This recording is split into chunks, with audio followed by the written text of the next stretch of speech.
जम्मू कश्मीर के पहलगाम में हुए आतंकी हमले में 27 लोगों की जिस तरह से हत्या की गई, टारगेटेड किलिंग जिसको बोल सकते हैं, किया गया, उसको लेकर के कहीं ना कहीं जो रोष है, लोगों में एक गुस्सा है, वो सड़कों पर उतरा दिखाई दे रहा है।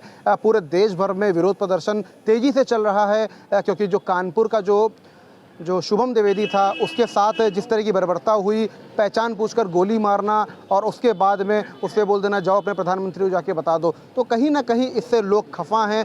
कल उसकी जो मिट्टी थी, यहाँ पर उसका शव आया था, उसे मुखाग्नि दी गई। जो सूबे के मुखिया योगी आदित्यनाथ यहाँ पर आए थे, कांग्रेस के जो प्रदेश अध्यक्ष अजय राय आए थे, विधानसभा अध्यक्ष सतीश महाना आए थे, तमाम नेतागण यहाँ पे आए थे, उसे श्रद्धांजलि अर्पित की थी। शुभम के घर के बाहर से जय श्री राम के नारे और पाकिस्तान मुर्दाबाद के नारे राम नाम सत्य के साथ लगाए जा रहे थे। वो विरोध प्रदर्शन यहाँ पे देखने को मिल रहा है। आप देख सकते हैं हमारे पीछे, यहाँ पर सभी को श्रद्धांजलि अर्पित की गई है। इस वक्त हम जूही लाल कॉलोनी के 56 चौराहे पे खड़े हुए हैं। हमारे साथ यहाँ पर कुछ युवा और कुछ लोग मौजूद हैं, हम बात करेंगे। क्या नाम है आपका? विशाल बजरंगी।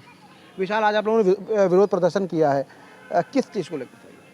पहलगाम में हुए आतंकी हमला जिसमें धर्म पूछकर गोली मारी गई, इसका हम लोगों ने विरोध जताया है और हमारी सरकार से गुहार है कि इस चीज़ को ध्यान में रखे कि अगर हिंदुस्तान में हिंदू सुरक्षित नहीं है तो फिर हिंदू कहाँ रहे। जब धर्म के आधार पर बंटवारा 1947 में हुआ था तो मुसलमान भारत में क्यों?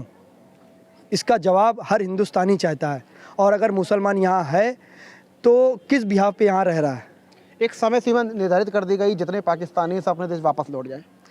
मुझे नहीं लगता है कि पाकिस्तानी भारत से वापस चले जाएंगे जो बीजेपी आए हैं। बाकी कौन जानता है कौन किसके मन में क्या भावना चल रही है, कब कौन बम लगाकर कहाँ घुस जाए, कहाँ फोड़ दे, क्या पता। पर्यटन स्थल पर गोली मार दी गई है, तो पर्यटन स्थल पर जाना सेफ नहीं है? बिल्कुल नहीं सेफ है। सरकार को इस चीज़ पर ध्यान देना चाहिए, वहाँ की सुरक्षा पर ध्यान देना चाहिए। हम अपने देश में ही अगर अपने पर्यटक स्थल पर नहीं जा सकते तो कहाँ जाएगा? जैसा कि उन्होंने बताया कि अपने देश में सुरक्षित नहीं है, तो भारत एक गंगा जमुना तहजीब वाला देश है और यहाँ पर इस तरह का जो एक विरोध प्रदर्शन भी चल रहा है इसको लेकर के, तो क्या लगता है कि अब पर्यटन स्थल सेफ नहीं रह गए हैं? देखिए, आज की इस घटना से 22 तारीख की इस घटना से ये तो लग रहा है कि जहाँ जहाँ मुस्लिम बहुल क्षेत्र हैं ज़्यादा, वो जगह तो सेफ नहीं रह गई है। और मेरी भारत सरकार से मांग है कि उन जगहों पे पहले वहाँ की जो लोकल लीडरशिप है उनको ख़त्म किया जाए। हाई लेवल मीटिंग तो बुलाई गई है और मीटिंगें लगातार हो रही हैं। मनोज शर्मा जो वहाँ के राज्यपाल हैं वो भी बराबर मीटिंग ले रहे हैं, अमित शाह भी मीटिंग ले रहे हैं और कई ऐसे जो समझौते थे भारत और पाकिस्तान के बीच, उनसे पाकिस्तान को वांछित कर दिया गया है। पाकिस्तान कहीं ना कहीं प्यासा भी मरने को मजबूर हो गया है। देखिए, ये सब तो चलता रहेगा। हमारे देश में आकर उन्होंने हमारे अपने लोगों को मारकर उन्होंने खुला चैलेंज किया है कि हम जहाँ चाहेंगे वहाँ घुस के मारेंगे, आप अपने देश में भी सुरक्षित नहीं हो। इसलिए उन्होंने अपने आप को ये दर्शाया है कि आप हमारे आगे कुछ नहीं हो।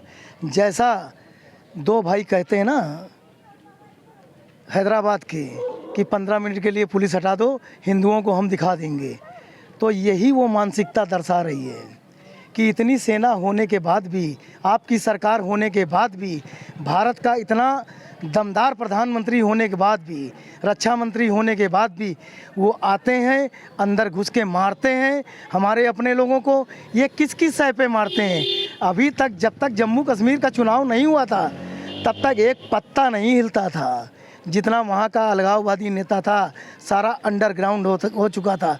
जब से वहाँ चुनाव हुए हैं ये सब बाहर आए हैं, ये सब मुल्लों की औलाद ये फिर निकल के आ गए हैं बाहर। इनको तो मालूम है मुझे मेरी सरकार बन गई है, फारूक अब्दुल्ला चीफ मिनिस्टर बनना, अब उसके मुंह से एक भी आवाज़ नहीं निकल रही है।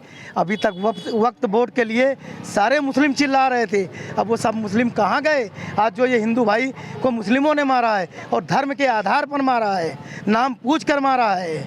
और एक महिला कह रही थी कि मुझे भी गोली मार दो, तो एक जिहादी सुअर की औलाद कह रहा है कि अपने प्रधानमंत्री मोदी से जाके कहो कि हमने मारा है तुमको। इतनी हिम्मत हो गई। मैं तो प्रधानमंत्री मोदी जी से कहता हूँ, वो शेर हैं, वाकई बब्बर शेर हैं। जैसे उन्होंने 2 सर्जिकल स्ट्राइक की है, अब पाकिस्तान का नामो निशान ख़त्म होना चाहिए।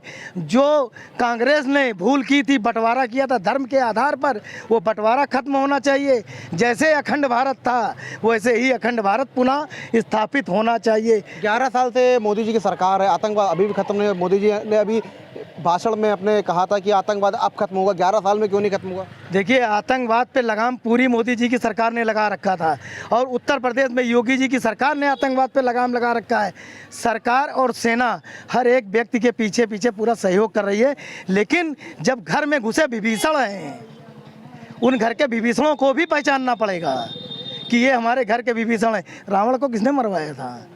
विभीषण ने ही तो मारा, बताया था, तभी तो भगवान राम मार पाए थे। सारे विपक्षी दल अब सरकार के साथ खड़े हैं, कह रहे हैं कि हम सरकार के साथ हैं और सरकार किसी भी तरह का कदम उठाए हम साथ खड़े हुए हैं। तो क्या लगता है पीओके भी वापस आ जाएगा?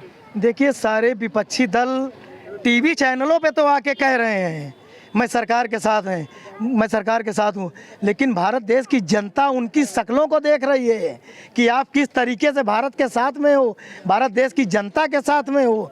जितने विपक्षी दल हैं उनको भी निकल के आना चाहिए कि प्रधानमंत्री का हौसला बढ़ाना चाहिए, मुख्यमंत्री का हौसला बढ़ाना चाहिए कि चलिए मैं भारत के साथ हूँ। अरे, राजनीतिक लड़ाई तो होती रहेगी, कभी आपकी सरकार थी, कभी इनकी सरकार है। अगर हिंदुत्व के लिए काम करना है हर एक हिंदू को जागना पड़ेगा। जो भी राजनेता है, किसी दल से भी राजनीति करता है, मैं उनसे कहना चाहता हूँ, पहले आप हिंदू हो। उन्होंने ये पूछ के नहीं मारा है वहाँ पर कि आप ब्राह्मण हो, ठाकुर हो, कौन हो। उन्होंने ये पूछ के मारा है कि आप हिंदू हो। अखिलेश यादव भी हिंदू